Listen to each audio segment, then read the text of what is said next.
السلام علیکم ورحمۃ اللہ وبرکاتہ۔ ان الحمد للہ وحدہ والصلاۃ والسلام علی من لا نبی بعدہ۔ اعوذ باللہ السمیع العلیم من الشیطان الرجیم۔ ان الذین یؤذون اللہ ورسولہ لعنہم اللہ فی الدنیا والآخرہ وأعد لہم عذابا مہینا۔ یہ آرزو ہے کہ دھڑکنوں کا سلام لے کر، یہ آرزو ہے کہ اپنے آقا کو دھڑکنوں کا سلام لکھوں، نظر سے شبنم کے موتی لے کر میں ان کے قدموں کے نام لکھوں۔ میں ایک ادنا سا امتی ہوں، میں کیسے ان کا مقام لکھوں۔ خدا سے الفاظ سحر آتا ہوں تو میں ان کا کلام لکھوں۔ اہل حدیث اسٹوڈنٹس فیڈریشن ضلع وہاڑی اور میلسی کے ذمہ داران اور اس بزم میں آنے والوں کے لیے مختصر سے وقت میں دو چیزیں آپ احباب کے سامنے رکھنا چاہتا ہوں۔ سب سے پہلی اور بنیادی چیز وہ یہ ہے کہ آقا دو جہاں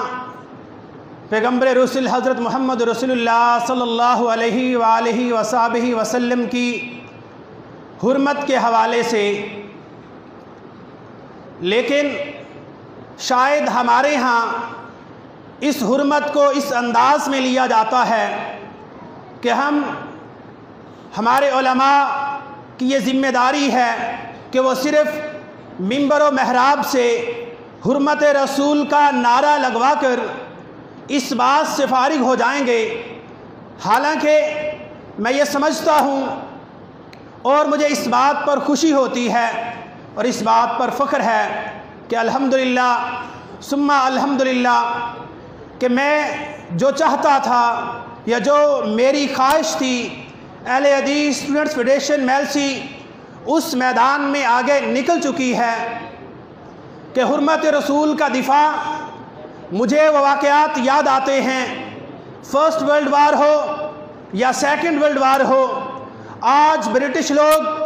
آج ویسٹرن لوگ، ان کے ہاں اس دور سے یہ کہا جاتا تھا،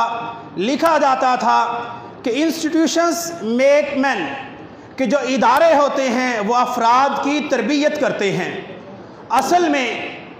تاریخ اسلام کو اٹھا کر دیکھ لیں، دنیا کی تاریخ کو اٹھا کر دیکھ لیں، یا پھر کسی بھی تاریخ کو اٹھا کر دیکھ لیں،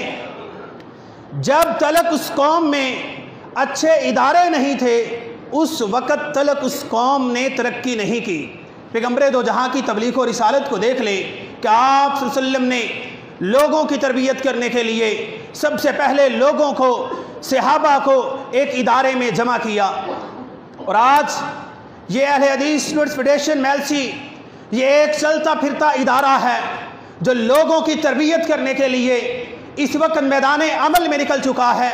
اور اس وقت جس میدان عمل میں ہم لوگ نکل چکے ہیں، مجھے امید ہے کہ آنے والے وقت میں یہ ادارہ ایک ملک گیر ادارہ بن جائے گا۔ اور میں یہاں پر مثال دیتا ہوں کہ برِ صغیر پاک و ہند میں اہل علم لوگ جانتے ہیں، علامہ اقبال کا نام، شاعر مشرق کا نام کسی سے ڈھکا چھپا نہیں ہے، اور اس کے مقابلے میں میں اکثر مثال دیا کرتا ہوں کہ سر سید احمد خان کو بھی ہم لوگ اچھی طرح سے جانتے ہیں۔ ایک طرف علامہ اقبال کی تعلیمات کو رکھ دیا جائے اور دوسری طرف سر سید احمد خان کے کام کو رکھ دیا جائے تو اس وقت آپ کو دنیا میں سر سید احمد خان کے ادارے کی پیداوار زیادہ نظر آئے گی۔ اس نے وہاں پر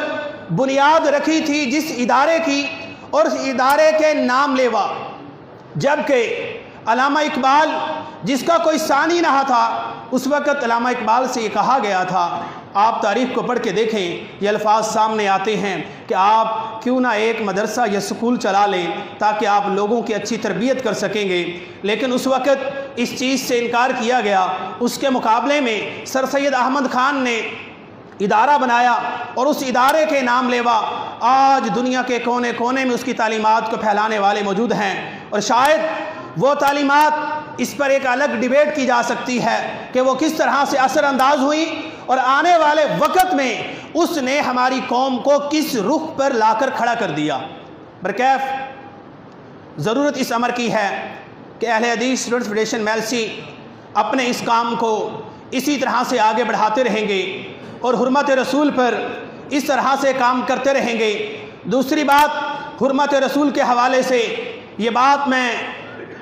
واضح دلائل کی روشنی میں آپ احباب کے سامنے بتلانا چاہتا ہوں کہ اللہ تعالیٰ نے جس نے بھی پیغمبر دو جہاں کی گستاخی کی، وہ چاہے اس دنیا میں یا آخرت میں، اللہ تعالیٰ نے اس کو ذلیل و رسوا ضرور کیا۔ انس رضی اللہ تعالیٰ عنہ حدیث کے راوی ہیں کہ ایک شخص آیا، وہ نبی کریم صلی اللہ علیہ وسلم کا کلمہ پڑھنے کے بعد اس نے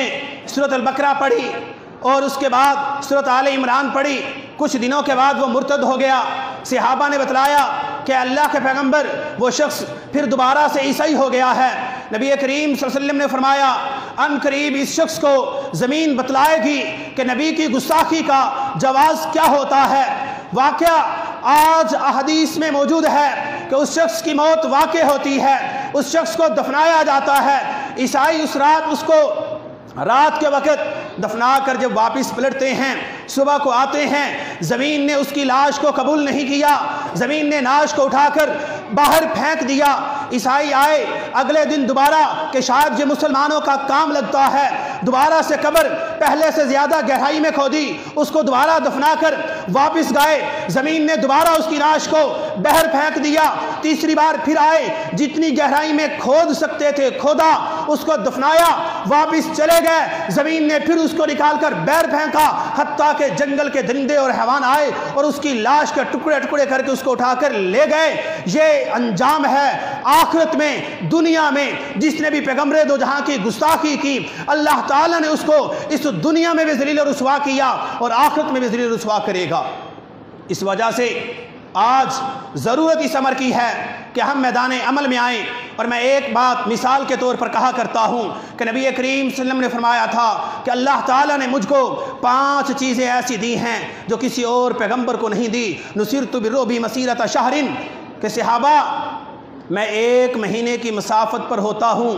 اور دشمن کے قدم پہلے سے کانپنا شروع ہو جاتے ہیں، اور الحمدللہ ثم الحمدللہ اہل الحدیث کا یہ عقیدہ ہے، اہل الحدیث کا یہ دعویٰ ہے، اہل الحدیث کا یہ مسلک اور منہج ہے کہ نبی کریم صلی اللہ علیہ وسلم کا رعب، نبی کریم صلی اللہ علیہ وسلم کی نبوت، نبی کریم صلی اللہ علیہ وسلم کا دبدبہ جو آپ صلی اللہ علیہ وسلم کی زندگی میں تھا، وہ آپ صلی اللہ علیہ وسلم کے جانے کے بعد آج بھی اسی طرح سے قائم و دائم ہے اور قیامت تلک قائم و دائم رہے گا۔ اور یہی وجہ ہے کہ وہ رعب و دبدبہ آج پیغمبر دو جہاں کا کفار کو چین کی نیند سونے نہیں دیتا۔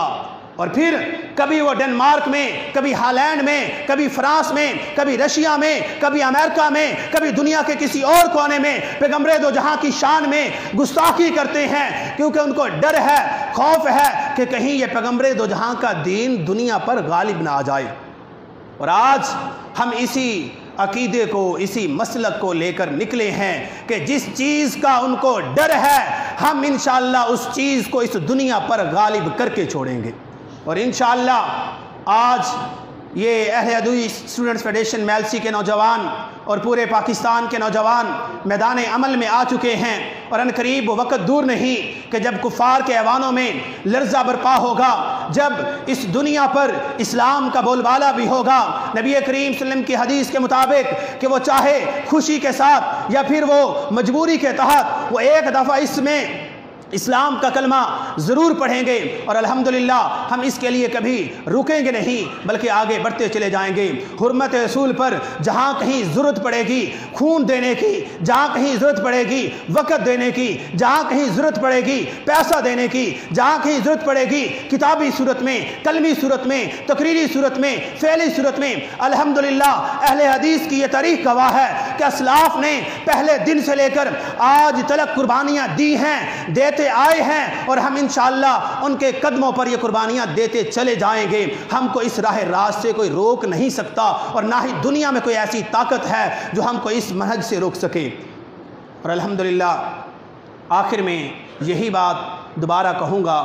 کہ اپنے آپ کو ثابت کرنے کے لیے میدان عمل میں آئیں، اللہ کے حضور دعا کریں، اور خاص طور پر اہل حدیث اسٹوڈنٹس فیڈریشن میلسی کے شانہ بشانہ چل کر ان کے عملی کام کو تقویت پہنچائیں۔ خوشی ہوتی ہے یہاں پر یہ دیکھ کر کہ کم از کم کسی حوالے سے کام کو جاری رکھا ہوا ہے۔ اللہ تعالیٰ سے توفیق کی دعا ہے کہ وہ اسی طرح کا جذبہ پورے پاکستان میں جگہ جگہ پر کونے کونے میں جوانوں میں طلباء میں پیدا کر دے، کیونکہ یہ طلباء قوم کی اساس ہوا کرتے ہیں۔ یہ نوجوان کسی قوم کی تاریخ کا دھارا بدلنے کے لیے سب سے زیادہ مضبوط ریڑھ کی ہڈی کی حیثیت رکھتے ہیں۔ اللہ تعالیٰ سے توفیق کی دعا ہے۔ وآخر دعوانا ان الحمد للہ رب العالمین۔